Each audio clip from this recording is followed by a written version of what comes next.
Ya Allah, Ya Rahman, Ya Rahim.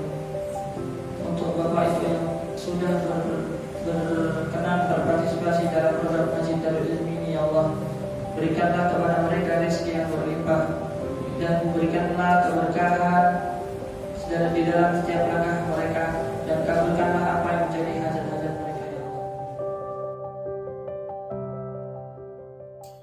Bismillah. Assalamualaikum warahmatullahi wabarakatuh. Alhamdulillahi rabbil alamin. Wassalatu wassalamu ala nabiyyina Muhammadin sallallahu alaihi wasallam wa ala alihi wa sahbihi wa man tabi'ahum bi ihsanin illa yaumiddin. Ya ayyuhalladzina amanu taqullaha haqqa tuqatih wa la tamutunna illa wa antum muslimun. Jamaah yang dirahmati Allah Subhanahu wa taala, malam hari ini masih melanjutkan membahas mengenal tentang Nabi Muhammad sallallahu alaihi wasallam.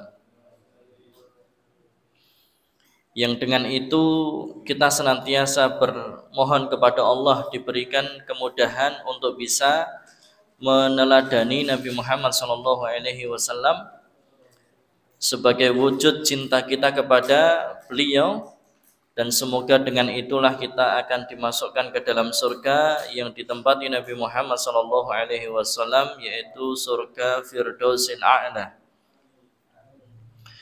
Jamaah yang dirahmati Allah Subhanahu wa taala, pada hari ini akan kami sampaikan yang pertama tentang sifat tawadhu'nya Rasulullah sallallahu alaihi wasallam.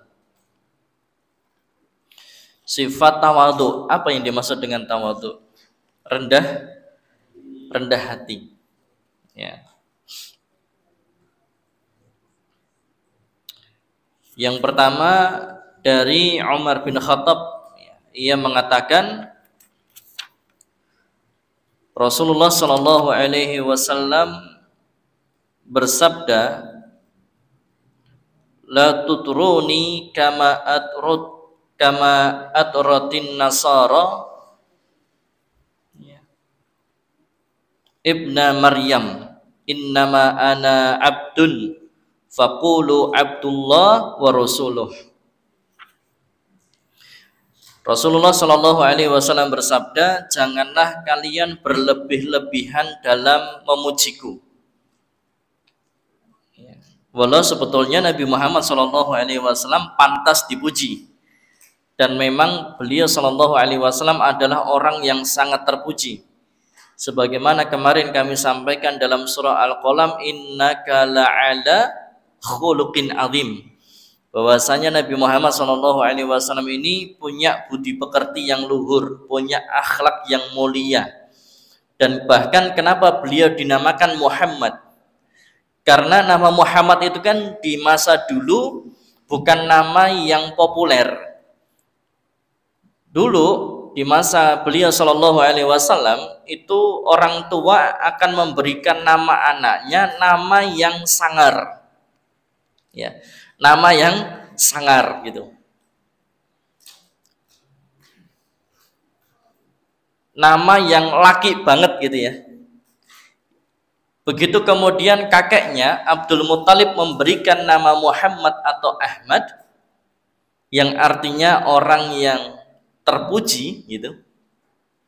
Maka orang-orang kemudian, loh kok dikasih nama Muhammad? Nggak ada meden-meden ini Pak, nggak ada sangar-sangarin nama Nabi Muhammad tuh.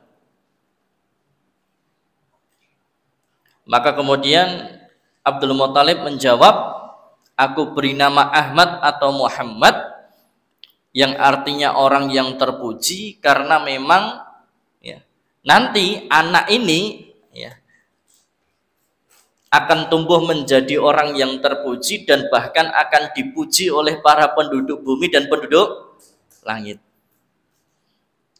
Artinya Nabi Muhammad SAW sebetulnya memang pantas dipuji karena beliau terpuji. Ya, kesaksiannya adalah Allah Subhanahu wa taala. Salah satunya adalah dalam surah Al-Qalam, innaka la'ala khuluqin 'adzim. Ya. Tetapi beliau sallallahu alaihi wasallam sampaikan, la tutruni kama atratin nasara ibnu Maryam, innama ana abdun faqulu abdullah wa rasul. Ya. Jangan berlebih-lebihan dalam memujiku sebagaimana kaum Nasrani, kaum Nasara atau Nasrani berlebih-lebihan dalam memuji siapa? Isa ibnu Maryam. Yang dimaksud adalah Nabi Isa alaihissalam. Apa berlebih-lebihannya? Berlebih-lebihannya orang-orang Nasrani dalam memuji Isa ibnu Maryam, bahwasanya menganggap Isa adalah sebagai Tuhan. Ya. Padahal Nabi Isa alaihissalam sebagaimana Nabi Muhammad SAW hanyalah seorang hamba Allah, Abdullah, ya. Dan juga Rasulullah Shallallahu Alaihi, ya juga Rasul Allah, ya, Rasulnya, Rasulullah, ya, Rasul Allah, utusan Allah, Nabiullah. Ya. Ini jamaah yang dirahmati Allah Subhanahu Wa Taala. Ini sifat tawaduknya Nabi Muhammad Shallallahu Alaihi Wasallam. Maka hati-hati teman-teman. Pujian dan celaan itu terkadang akan lebih bisa menyelamatkan celaan daripada pujian. Orang itu begitu dipuji dia, maka dia merasa bahwasanya dirinya sudah baik, dia sudah benar, sudah tidak perlu ada lagi upaya untuk menjadi lebih baik, ya. Atau bahkan mungkin ketika orang itu dipuji, maka akan terbesit ada kesombongan yang sehingga kemudian dia membandingkan dengan orang lain, dan orang lain itu lebih rendah daripada dirinya, sedangkan dirinya lebih baik. Maka inilah iblis, ya. Iblis itu kan sombong. Sombong adalah sifat iblis. Ketika kemudian mengatakan ana khairu minkum, ana khairu minhum, aku lebih baik daripada, ya.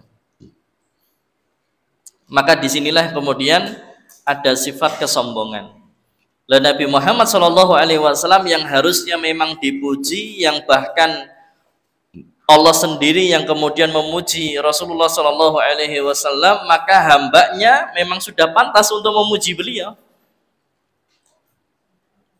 Tetapi beliau SAW kemudian memperingatkan, janganlah kalian berlebih-lebihan dalam memujiku sebagaimana kaum Nasrani berlebih-lebihan dalam memuji Isa ibnu Maryam menjadi sebagai Tuhan. Aku hanyalah seorang hamba, maka katakanlah oleh kalian hamba Allah dan Rasulnya. Jadi teman-teman, kalau ada orang yang memuji kita, kalau kebiasaannya para sahabat atau para salafus soleh, apa? Menebar pasir ke wajahnya. Menebar pasir ke wajahnya. Saking dalam tadi menjaga sifat ketawaduan.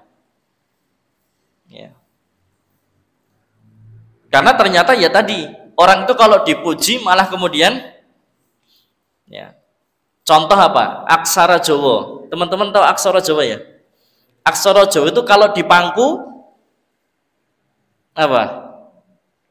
Ngerti aksara Jawa gak? Aksara Jawa itu kalau di pangku mati dia. Ya kan? Kalau dalam bahasa Arab ada apa namanya? Sukun ya. Mati dia.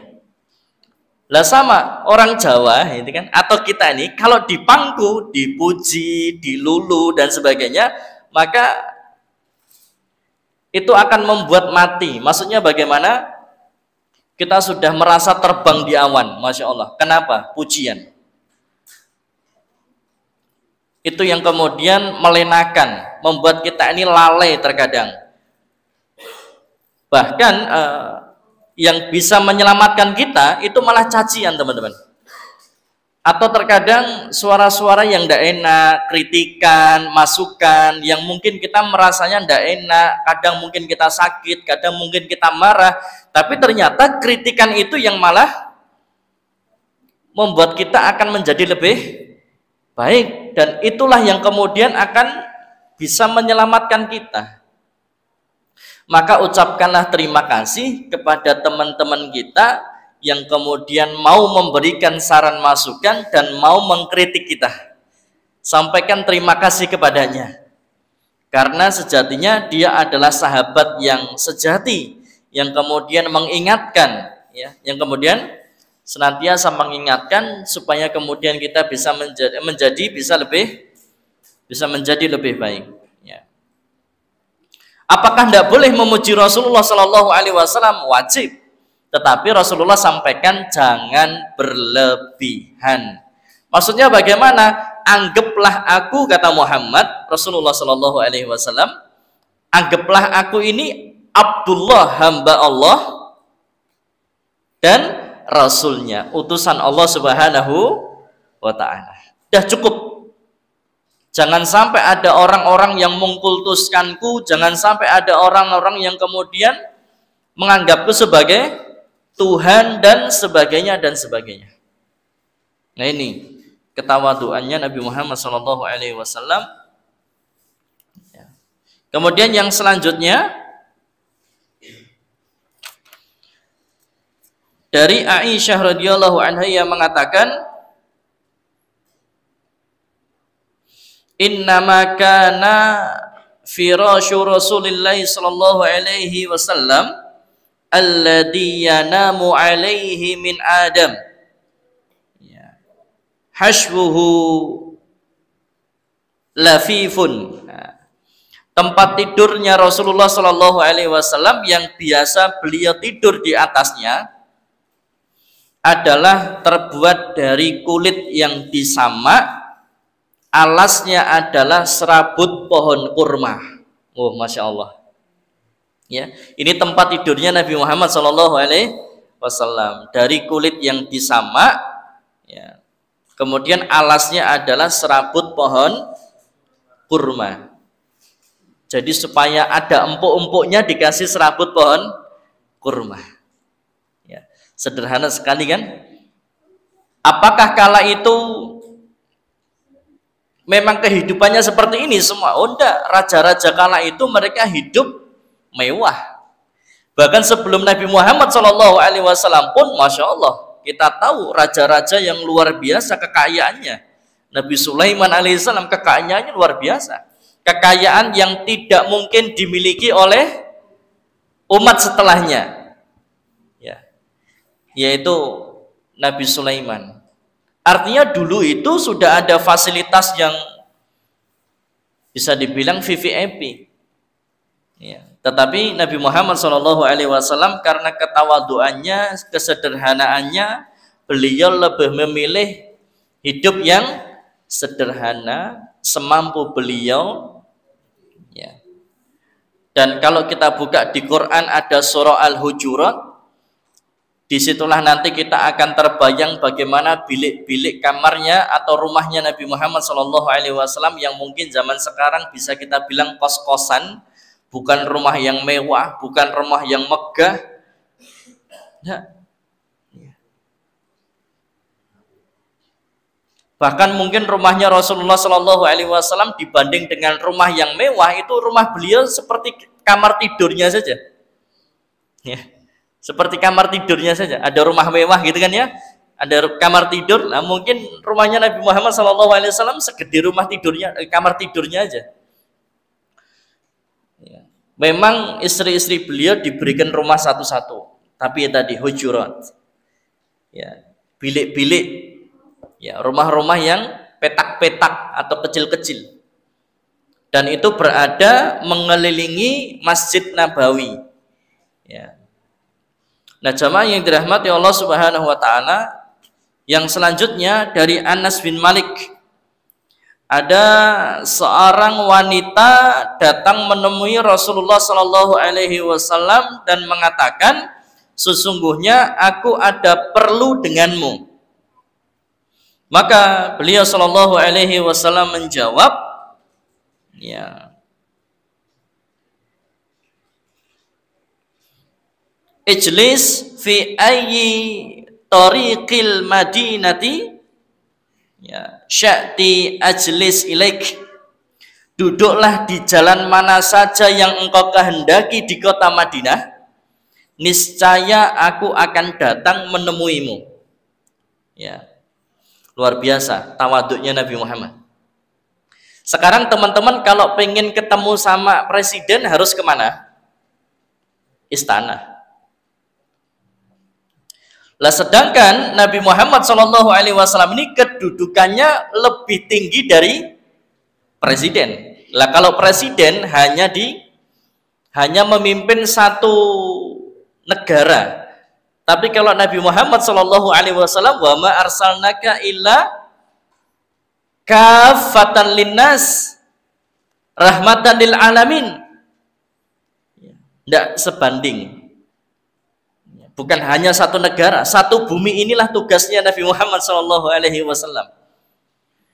Ternyata ketika ada seorang wanita yang menemui beliau dan butuh bantuan Rasulullah SAW, pengen konsultasi, butuh solusi, maka Rasulullah katakan kepada wanita itu, silahkan kamu pilih tempatnya mana, aku akan datang.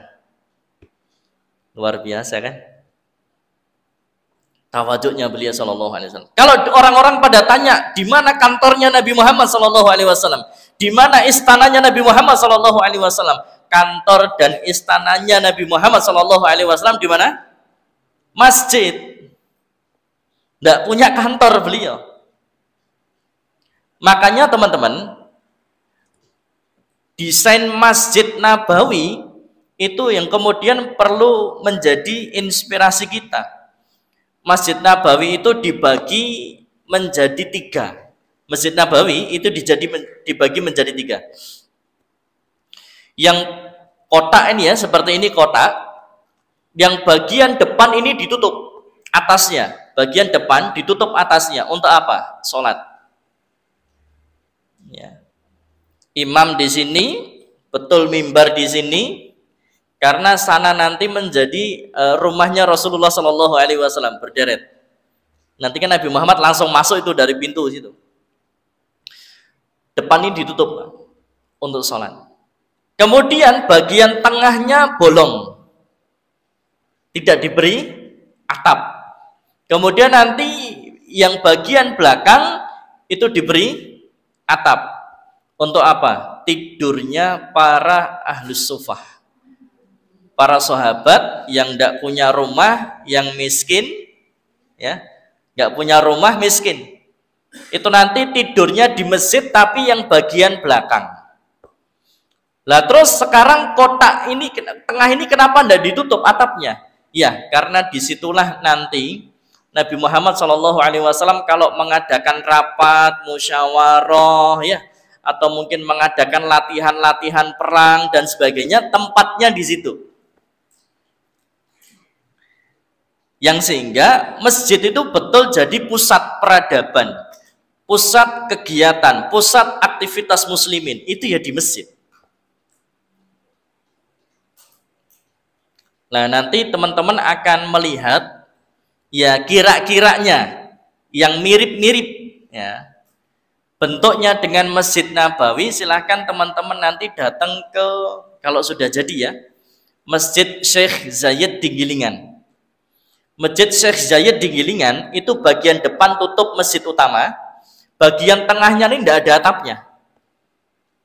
Baru nanti yang bagian belakangnya lagi ditutup pakai atap lagi. Ya. Lah ini jamaah yang dirahmati Allah Subhanahu wa taala, kalau masjid bisa dibikin seperti ini enak, luar biasa. Atau teman-teman bisa menemui di Masjid UNS Nurul Huda. Masjid utamanya ditutup, nanti tengahnya itu akan ada seperti taman, ada air mancur di situ, di tengah-tengah situ. Kemudian nanti belakangnya ditutup lagi untuk biasanya para musafir, rapat, tidur di situ, ngecas HP kan itu ya biasanya. Ini teman-teman luar biasa. Kalau masjid dibuat yang seperti itu, alangkah nyamannya. Ya. Nah, jamaah yang dirahmati Allah Subhanahu wa taala, maka inilah model masjidnya Nabi Muhammad SAW, yaitu Masjid Nabawi. Depannya ditutup dibuat sholat, tengahnya terbuka untuk pusat kegiatan, kecuali jualan. Ya, kecuali jualan tidak boleh. Kalau mau jualan, transaksi jualan harus di luar masjid. Tapi kalau untuk latihan perang, kalau untuk rapat, musyawarah dan sebagainya, bisa di tengah masjid itu. Bahkan Nabi Muhammad SAW biasanya memenjarakan orang itu. Nek bahasa kita ya, memenjarakan ya di masjid itu. Jadi biasanya kalau ada pencuri atau ada penjahat yang harus disandra, maka biasanya disandra oleh Rasulullah SAW di masjid. Tinggal kemudian ditali di salah satu batang daripada pohon kurma di situ. Ya. Nah, ini jamaah yang dirahmati Allah Subhanahu wa taala, kemudian bagian belakangnya ditutup untuk tidurnya ahlus sufah. Ya. Kalau dalam bahasa kita mungkin karena sudah nggak ada ahlus sufah itu ya musafir lah ya. Kadang kan musafir ya butuh leren, butuh istirahat, ya di jam-jam istirahat mereka butuh tidur dan sebagainya, maka kemudian ditempatkan memang di dalam masjid, tapi tempat yang khusus, bisa untuk santai, bisa untuk tiduran dan sebagainya. Tapi kalau untuk yang masjid utama ini jangan dibuat tiduran, ya. Nah, inilah tawaduknya Nabi Muhammad SAW, bahwasanya ketika ada orang yang ada perlu dengan Nabi Muhammad SAW, ya, beliau tidak mempersulit. Beliau katakan, sudah, kamu pilih jalan di mana, kamu pilih duduk di jalan mana, kamu ke situ, nanti saya akan datangi. Loh, padahal ini wanita, Ustaz. Ini kan wanita kan? Yang pertama, kalau kemudian di tempat keramaian, maka tidak jadi masalah. Karena tempat keramaian. Yang kedua, ini adalah Nabi Muhammad SAW yang tidak mungkin melakukan perbuatan-perbuatan yang tercela, yang buruk, tidak mungkin. Soalnya nanti kalau ini ditiru saklek, wah, luar biasa. Ya sudah, Ustaz, berarti nek pacaran di tempat umum tidak apa-apa toh, Ustaz. Wah, repot ya. Kan banyak orang ngerti, Ustaz. Banyak orang tahu, kelihatan. Dah, beda. Ya, ini tadi satu Rasulullah, yang kedua di tempat keramaian. Artinya kalau ini Rasulullah, maka Rasulullah SAW tahu persis bagaimana adab di dalam berhadapan dengan seorang wanita. Ya, beda kan akhirnya dengan kita gitu kan ya. Bahkan Rasulullah SAW sunahkan apa teman-teman? Kalau berjalan dengan wanita, sebagaimana Nabi Musa alaihissalam ya, ketika kemudian Nabi Musa alaihissalam ketemu dengan dua orang wanita yang sedang ngantri ngambil air di sumur. Kemudian Nabi Musa lihat, kesian ini wanita. Akhirnya dibantu oleh Nabi Musa alaihissalam. Setelah dibantu, akhirnya kemudian si wanita tadi mengatakan pinara, ya kan ya, mampir ke rumah lah, mampir ke rumah. Akhirnya kemudian ya baiklah. Awal mulanya wanitanya di depan, Nabi Musa di belakang. Kan Nabi Musa tidak tahu jalannya. Wajar kan ya kalau yang wanita depan, yang tahu rumahnya kan itu. Tetapi kemudian ada angin berhembus mak kelibet, pakaiannya atau gamisnya si wanita tadi karena kena angin akhirnya membentuk badan. Nabi Musa alaihissalam merasa tidak nyaman dengan pemandangan itu. Akhirnya kemudian Nabi Musa alaihissalam memperhentikan wanita tadi. Berhenti. Gini wae, aku tak yang di depan, kalian di belakang. Kan wanita ini dua orang kan ya. Kalian di belakang. Nanti kalau belok kanan, lempar batu ke arah kanan. Kalau belok kiri lempar batu ke arah kiri. Nek cara-carane saiki rating, Pak. Lek saiki beda ya, ratingnya ngewong beloke nengen. Ngerti-ngerti mak keluar itu kan ya kaget aku, Pak. Ya Allah, biasanya bapak-bapak ibu ini. Allahu Akbar ya. Ya. Lah kenapa? Nabi Musa alaihissalam menyampaikan saya tidak nyaman karena angin berhembus yang sehingga pakaian kalian membentuk badan. Ya Allah. Kalau kita berada di posisinya Nabi Musa kira-kira bagaimana teman-teman? Seneng. Allahu Akbar. Jadi ditutup ya kan? Astagfirullah kalau ngene ya, nanti dibuka nih. Ya, astagfirullah, astagfirullah, astagfirullah. Astagfirullah tapi diingeti terus ya, dilihat terus. Allahu Akbar ya. Makanya tadi beda memang. Oh ini kan nabi ya, Nabi Musa alaihissalam. Ya. Artinya kalau seorang nabi maka dia akan tahu persis bagaimana memperlakukan lawan jenis. Nah, gitu. Yang sesuai dengan syariat. Begitupun pula Nabi Muhammad SAW yang walau mempersilahkan kamu silahkan pilih duduk di jalan yang mana, walau itu di tempat keramaian, tapi Nabi Muhammad SAW tahu persis dalam adab ya, dalam syariat Islam bagaimana kemudian memperlakukan si wanita ini yang sedang ada perlu dengan beliau sallallahu alaihi wasallam. Nah, jamaah yang dirahmati Allah Subhanahu wa taala, kemudian dari Anas bin Malik yang mengatakan karena Rasulullah sallallahu alaihi wasallam ya'udul mardo ya. Rasulullah Shallallahu Alaihi Wasallam adalah orang yang gemar menjenguk orang yang sakit. Ya'udul mardo. Kemudian wa yashhadul janaiz, mengantar jenazah ya.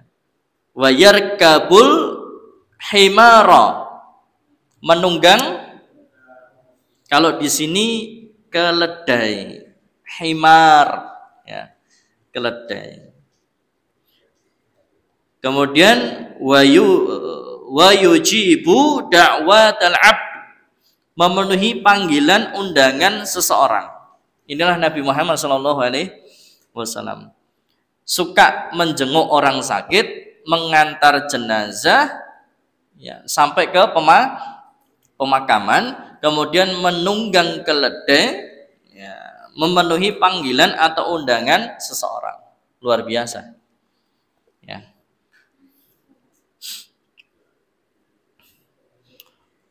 Kalau menjenguk orang sakit ini luar biasa ya. Ini amalannya para dokter ya, amalannya para perawat. Jadi kalau diniati jenguk orang sakit ketika visit-visit gitu ya, datang ke bangsal-bangsal, diniatkan untuk jenguk orang sakit lah, masya Allah pahalanya. Ya. Dan teman-teman kalau kemudian mendapatkan kabar ada teman yang sakit ya dijenguk, apalagi teman sepondok ya, teman sepondok nek loro ya ditilii ya kan ya. Aku lagi jotaan Ustaz, yo jangan ya ditilii ya, doakan cepat sembuh.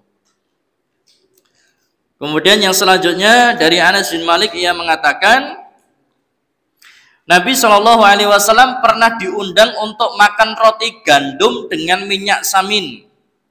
Maka beliau memenuhi undangan tersebut. Beliau memiliki baju perang yang berada di tangan seorang Yahudi. Beliau tidak mempunyai harta untuk menebusnya hingga beliau wafat. Nah ini dalam riwayat lain teman-teman, Nabi Muhammad SAW itu sampai pernah berhutang kepada seorang Yahudi. Untuk apa? Bukan untuk shopping, bukan untuk foya-foya, tetapi untuk keperluan keluarganya beliau SAW, makan gitu. Berhutang sama orang Yahudi. Kalau di zaman kita sekarang kan ya kebangetan ya. Maksudnya kebangetan kitanya gitu loh ya. Kok gak peka sama Nabi Muhammad SAW. Mungkin kala itu memang hidupnya baru susah-susahnya juga para sahabat demikian. Tetapi ada riwayat yang mengatakan bahwasanya Rasulullah Shallallahu Alaihi Wasallam pernah berhutang kepada salah seorang Yahudi untuk keperluan beliau dan keluarganya, keperluan yang tentunya primer. Dengan apa? Menjaminkan baju besi, dan sampai meninggalnya beliau belum terlunaskan hutangnya, yang sehingga kemudian ya baju besinya menjadi haknya orang Yahudi. Baju besi di sini yang dimaksudkan baju perang. Yang sehingga dari sinilah kemudian diambil hukum sebetulnya boleh saja dalam hal muamalah maliyah, kita ini bekerja sama atau berhutang kepada orang yang agamanya non muslim, boleh dalam hal muamalah loh ya, asalkan kemudian tidak ada perjanjian-perjanjian yang lebih khususnya yaitu menjual agama lah, jangan, atau merugikan agama kita Islam loh, jangan ya. Inilah beliau Shallallahu Alaihi Wasallam. Kemudian juga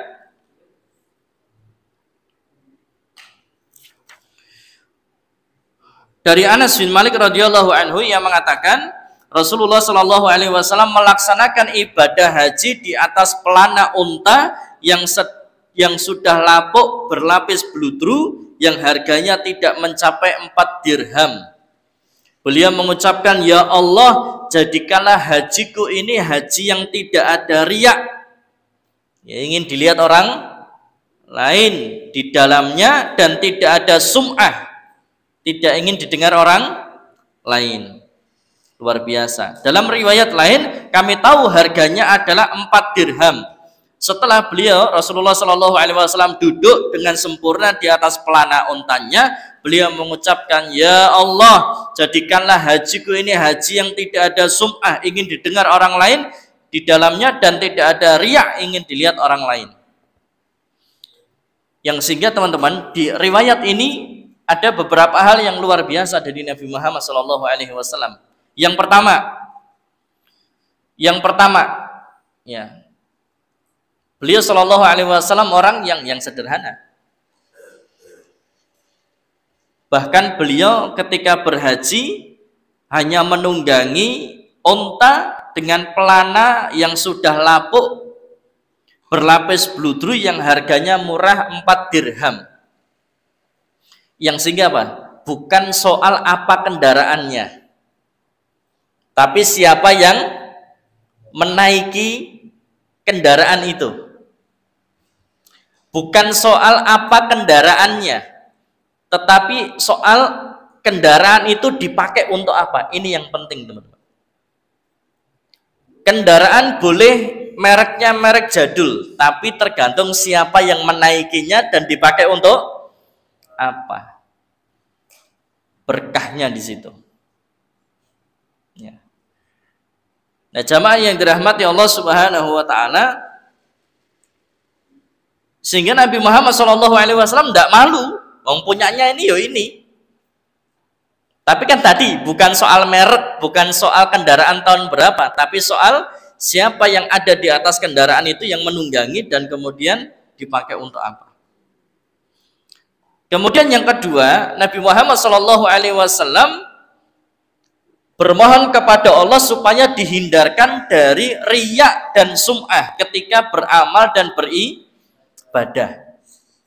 Padahal amal itu boleh sembunyi-sembunyi, boleh terang-terangan. Sedekah itu boleh sembunyi-sembunyi, boleh terang-terangan. Yang nggak boleh sembunyi-sembunyi nggak sedekah. Boleh sembunyi, boleh terang-terangan.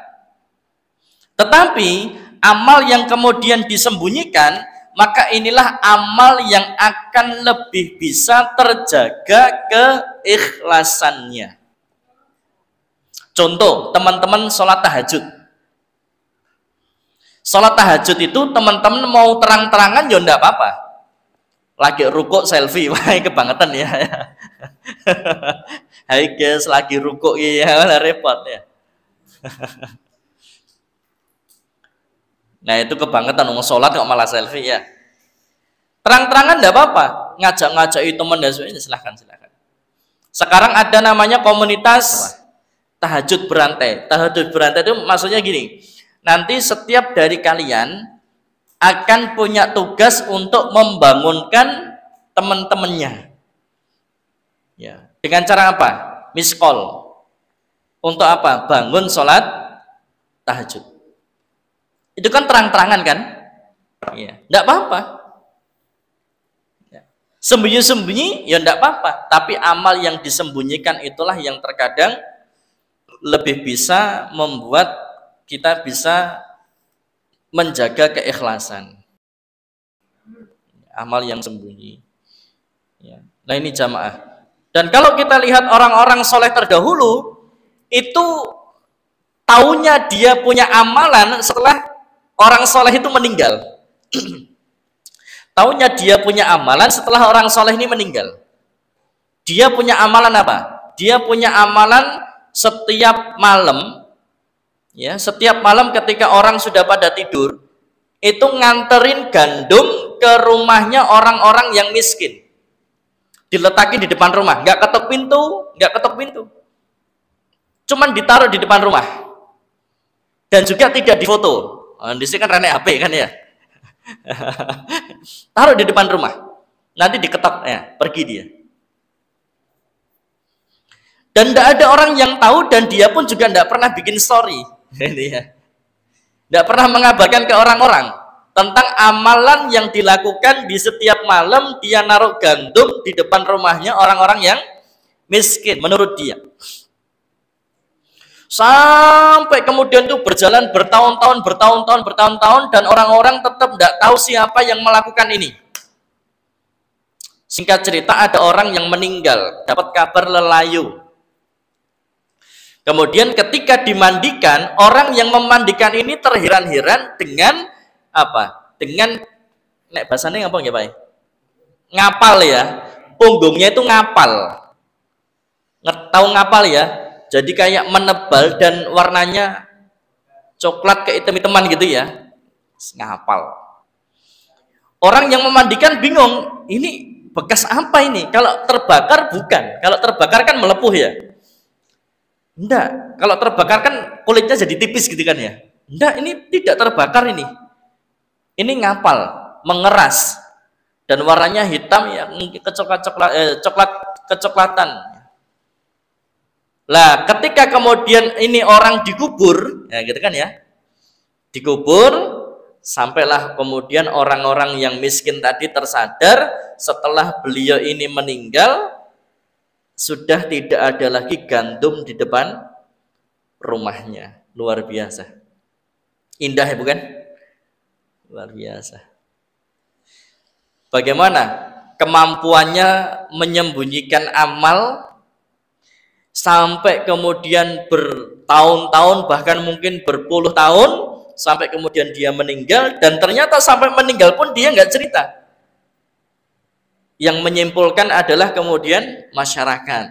Semenjak beliau meninggal, yang ada kapal di punggungnya, ya, ada kapalan di punggungnya, ya mengapal. Dan setelah itu tidak ada lagi gandum di depan rumahnya. Sama juga sebagaimana Abu Bakar As-Siddiq, kemudian Umar bin Khattab, itu mereka punya amal sedekah yang memang nggak ada orang lain yang tahu. Orang lain taunya ketika apa? Orang sudah pada kepo, ini kan ya. Akhirnya apa? Mereka menguntit atau mereka menjadi mata-mata mengintai, gitu kan. Luar biasa. Tidak pernah diceritakan orang lain, ya, tidak pernah diperlihatkan kepada orang lain, ya, yang sehingga kemudian senantiasa kita bermohon kepada Allah supaya dihindarkan dari yang namanya riya dan sum'ah dari setiap amal dan ibadah yang kita lakukan. Cuman yang jadi persoalan memang, ya itu kan ya, yang jadi persoalan memang kalau kemudian kita ini berada di lembaga sosial. Karena itu kan bukan uang pribadi ya Pak Beng ya, itu kan uangnya muhsinin, uangnya donatur. Yang sehingga kita sebagai pelaksana hanya menyalurkan. Lah kalau hanya menyalurkan, maka kemudian kita butuh yang namanya dokumentasi. Ya, untuk apa? Dalam rangka pelaporan. Tapi biasanya orang yang sedekah juga sudah tidak mau disebutkan namanya kok. Banyak yang kemudian wis hamba Allah saja. Ya. Pak Beng ini sedekah hamba Allah nggih, Bu Lucy ini sedekah hamba Allah nggih, gitu aja. Enggak disebutkan namanya. Atau mungkin namanya diblur atau ditutup. Nah, ini kan dalam rangka untuk menjaga atau menyembunyikan amal, ya, menjaga keikhlasan. Luar biasa. Ujian dalam beramal soleh dan beribadah ketika tidak ada orang lain yang lihat, nggak ada orang lain yang dengar. Kalau kita ini bareng-bareng jadi soleh, wajar. Ujiannya kita itu kalau sendirian, tetap soleh enggak? Inilah berat memang. Ketika bareng-bareng soleh kita, tapi kalau sendirian, nah, tanda tanya besar. Tanyakan kepada setiap diri masing-masing, termasuk saya juga kan ya. Tanyakan kepada setiap diri kita masing-masing. Nek dewean kita tetap soleh apa ora gitu ya. Berarti kalau ketika sendirian kita ini tidak soleh, berarti amal kita yang bersama-sama ini bukan karena Allah, tapi karena riya atau sum'ah. Tapi kalau betul-betul ikhlas, ketika bersama ini kita soleh, ketika sendirian tetap soleh. Ini berarti ikhlas lillahi ta'ala. Ya. Berat enggak teman-temannya? Berat ya? Berat. Contoh lagi apa? Contohnya sholat. Ketika sholatmu berjamaah bisa tumakninah dan sempurna gerakannya, ketika sholat sendirian bisa tumakninah dan sempurna gerakannya, maka itulah sholat yang benar, ikhlas lillahi ta'ala. Tapi kalau sholatnya bersama-sama tumakninah dan bagus gerakannya, ketika dia sholat sendirian kok males-males seperti ayam mematok makanannya, cepet banget, hati-hati. Maka ini perlu dikoreksi. Bisa jadi kita melakukan sholat berjamaah ini bukan niatnya karena Allah, tetapi pengen riya atau sum'ah. Nah, jamaah yang dirahmati Allah Subhanahu wa taala, kemudian ya, kami ringkaskan